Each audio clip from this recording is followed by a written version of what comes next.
शास्त्रे ब्रह्मोपदेष्ट्रे मे गुरवे दैवताय च प्राप्याय प्रापकायास्तु नमः श्रीनिधये नमः।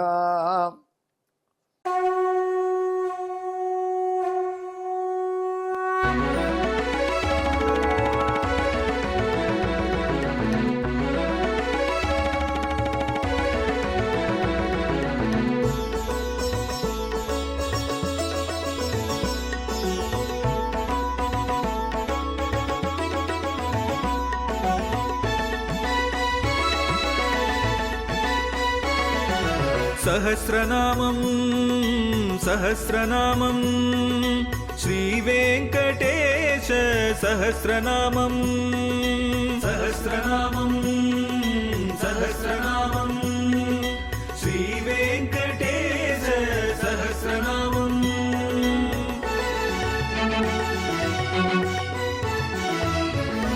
உலகில் கலிவினை தோஷம் அகற்றும் நாமம் சஹஸ்ரநாமம்.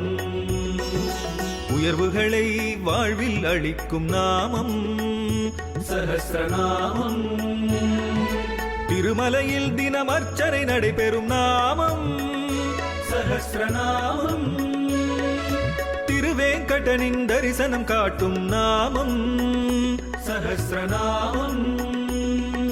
सहस्रनामं सहस्रनामं श्रीवेङ्कटेश सहस्रनामं सहस्रनामं सहस्रनामं श्रीवेङ्कटेश सहस्रनामं.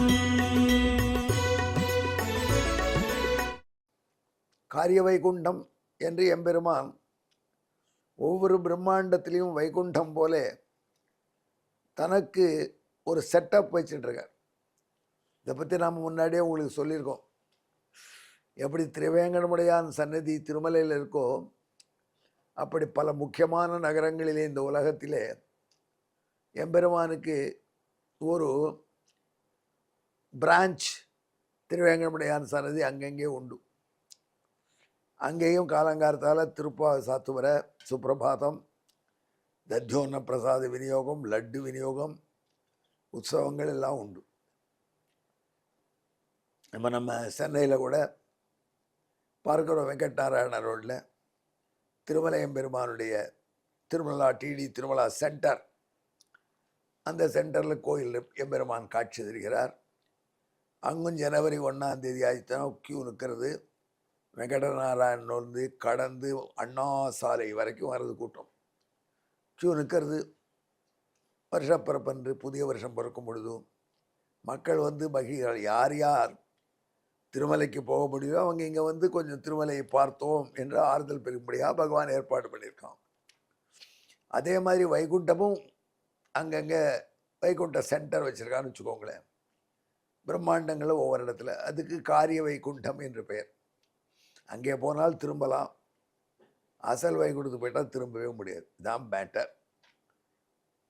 தேவர்கள் இப்படி கொண்டாடும்படியாக இருக்கக்கூடிய எம்பெருமானுக்கு ரிஷிகள் இன்னொரு ஏற்றம் செய்ய முடியாத நிகழ்ச்சி நடந்தது. சரஸ்வதி நதிக்கரையில் ஒரு மீட்டிங் போட்டு ரிஷிகள் சொன்னால், எந்த தேவதைக்கு நாம் ஹோமம் பண்ணணும், எந்த தேவதை சத்துவகுணம் வடிவெடுத்து சாந்தமாக இருக்கோ அதுக்கு தான் மதிப்புன்னா, அது எந்த தேவதையும் பரீட்சித்து முடிவு சொல்ல வேண்டியது உமக்கு கடமைன்னு பிருகுவை சொன்னான். இந்த கதையை நிறைய கேட்டிருக்கேன். மறுபடியும் அதையே சொல்கிறேப்பாங்கிறீங்களா?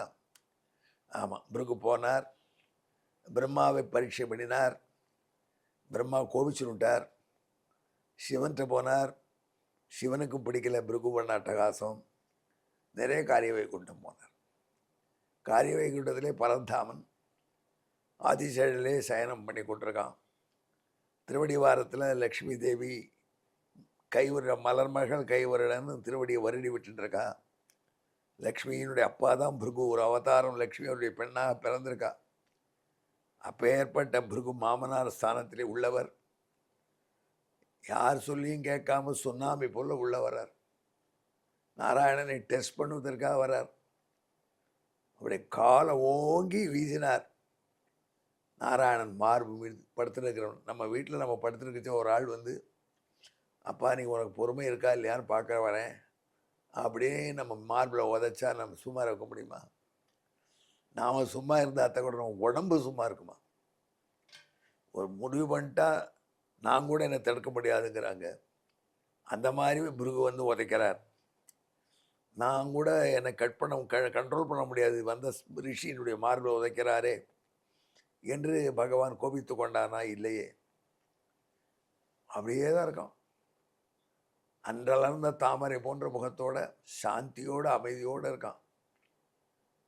எல்லாமே அவனுடைய சரீரம், பிரபஞ்சம் முழுக்க அவன்தான், இவைகள்லாம் அவனுடைய மேனிஃபெஸ்ட் உடல் தான் என்று உணர்ந்து யாரோ இருக்காளோ அவர்களுக்கு சாந்தி நிச்சயம் கிடைக்கும் அப்படின்னு சாந்தோகோபுரிட சொல்றது. சர்வம் கல்விதம் பிரம்ம தஜ்ஜலா நிதி சாந்த உபாசிதா. எல்லாமே நாராயணன் உடனே நமக்கு அமைதி வந்துடும். ஏன்னா நாராயணன் தான் நமக்கு என்ன செய்யணும்னு தீர்மானிக்கிறவன். அதனால் ஒருத்தர் திட்டினா நாராயணன் தான் தீர்மானித்து திட்டுறாரு. அப்போ நாம் அவன் மேலே கோபிச்சுக்க மாட்டோம். ஏன்னா அவன் எய்தவன் இருக்க அம்பை கோபிச்சக்கூடாது. எய்தவனை கோச்சிக்க முடியாது, ஏன்னா அவன் ரொம்ப பெரிய ஆள். எய்தவனை பார்த்து நமஸ்காரம் மட்டும் தான். அதனால் எல்லாமே நாராயணன் நிற்கின்றதெல்லாம் நெடுமால் என்று உணர்ந்து விட்டால் அப்புறம் தன்னறியாமலே சாந்தி வந்துருமா. எல்லாமே நாராயணன் எப்படி சுவாமி? நாராயணன் வேற இவை வேறு இல்லையான்னா, அவனாலே தான் இவள் உருவாக்கப்பட்டன, அவனை அண்டிதான் இவர்கள் இருக்கின்றன, கடைசியில் அவனிடம்தான் இவங்கள் ஒடுங்க போகின்றன. அவனிடமிருந்து தோன்றி அவனால் பாதுகாக்கப்பட்டு அவனிடம் லயமடைவதால் இவைகளையே அவை என்று சொல்கிறோம், அவனையே இவை என்று சொல்கிறோம் என்று உபரிட தஜ்ஜல் சர்வம் கல்விதம் பிரம்ம தஜ்ஜலோன் என்று சொல்லித்து. அப்பேற்பட்ட சாந்தி இவனை பற்றி நினைத்தாலே வரும்னா அவன் சாந்தியோடது அதிசயமே இல்லை. புன்முருள் பூத்த முகத்தோடு இருக்கான். ஓங்கி உதவிட்டார் பிருகு. கொஞ்ச நாளி பார்த்தாருன்னு என்ன பண்ணுறான் பார்க்கலாம். பிரம்மா மாதிரி சீர்றானா, சிவன் மாதிரி பொங்கி எழறானான்னு பார்த்தார்.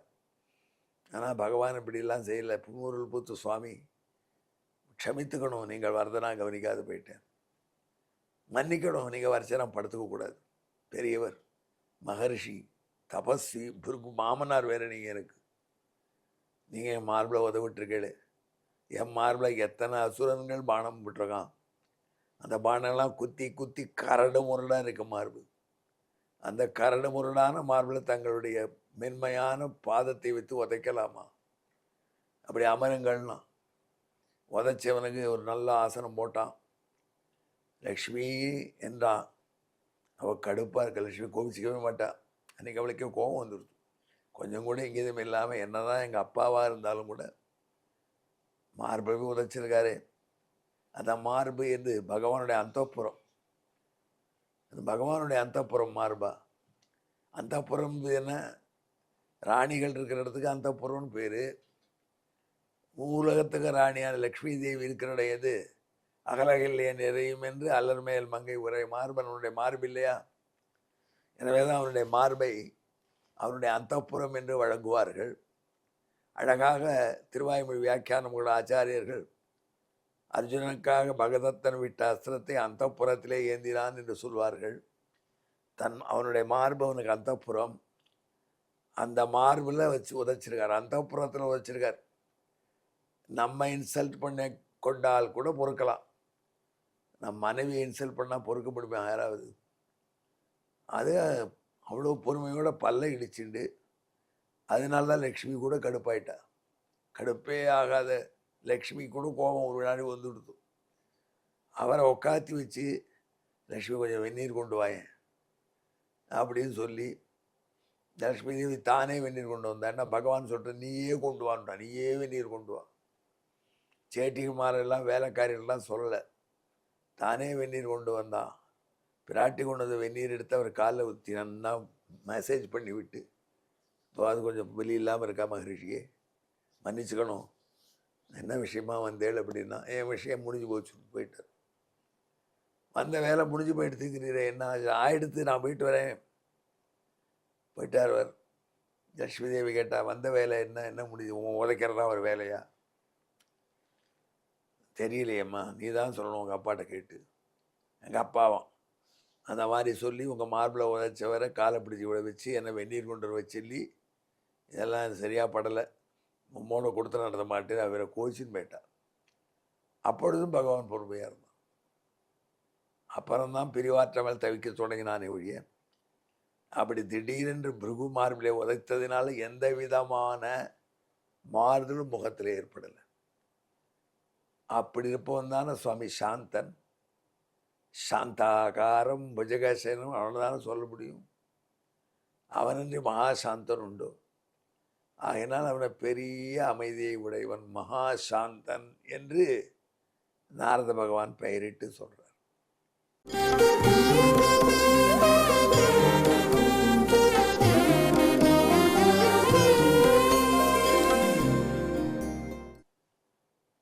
சரஸ்வதி நதிக்கரைக்கு மீண்ட பிருகு சொன்னார், சுவாமி சத்துவகுணமே வடிவெடுத்தான் நாராயணன் தான், அவன் தான் பூசைக்கு உரியவன் என்று சொல்ல சரஸ்வதி நதியில் உள்ளவர்கள்லாம் எம்பெருமானை குறித்து தங்கள் வேள்வியை செய்து நல்ல கதிக்கு போனார்கள் என்று புராண வரலாறு வெங்கடாச்சலி ஸ்தல புராணத்தில் அடிக்கடி சொல்கிறோம் இந்த கதையை. இந்த கதையின் அடிப்படையை வைத்து நாரதர் பெயர் சொல்கிறார் மகாசாந்தன். அந்த சாந்தி நமக்கு வருமா? நம்மளை திட்டினால் கூட பொறுப்போம். மனைவியை திட்டினா பொறுத்தா என்ன ஆகும்? மனைவி என்ன சொல்வா? கேடு கெட்ட மனுஷன் என்ன திட்டுறான் பேசாமல் இருக்கேன், அதுக்காகவாது கம்பீரமாக கத்தணும். அப்படியும் இல்லாமல் மாறாமல் இருந்த பிரபு என் அப்பன் மகாசாந்தன். இதற்கு பின்னணியான ஸ்லோகம் கேளுங்கள்.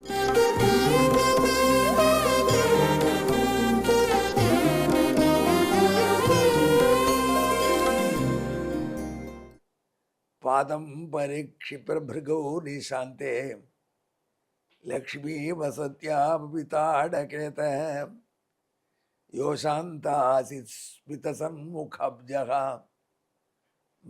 நாம்னா மகாசாந்தமமும் ததாஹு. இதற்கான தமிழ் கேளுங்கள். அந்த புறத்தினை அடியால் அடித்த, அடினா காலால் அடித்தான் அந்த புறத்தை, லக்ஷ்மி இருக்கும் இடத்தை பிருகு.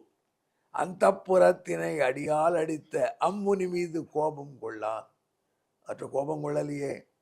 எனவே அவன் மகாசாந்த பெயர் பெற்ற பெருமகனாக ஆனானே. நமக்கு அந்த அமைதி தருவானாக மகாசாந்தன். எங்கே என்னுடன் கலந்து ஜெபியுங்கள். மகாசாந்தாய நமகா, நமோ வெங்கடேசாய, வெங்கடத்துறைவார்க்கு நம. நன்றி, வணக்கம்.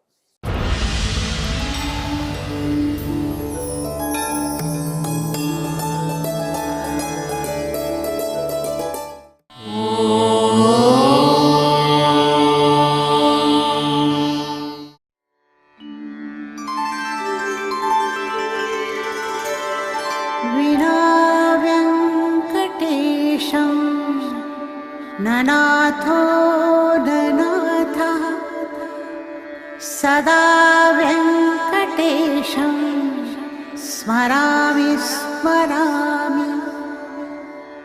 हरे वेङ्कटेश प्रसीद प्रसीद. प्रियं वेङ्कटेश प्रयच्छ प्रयच्छ.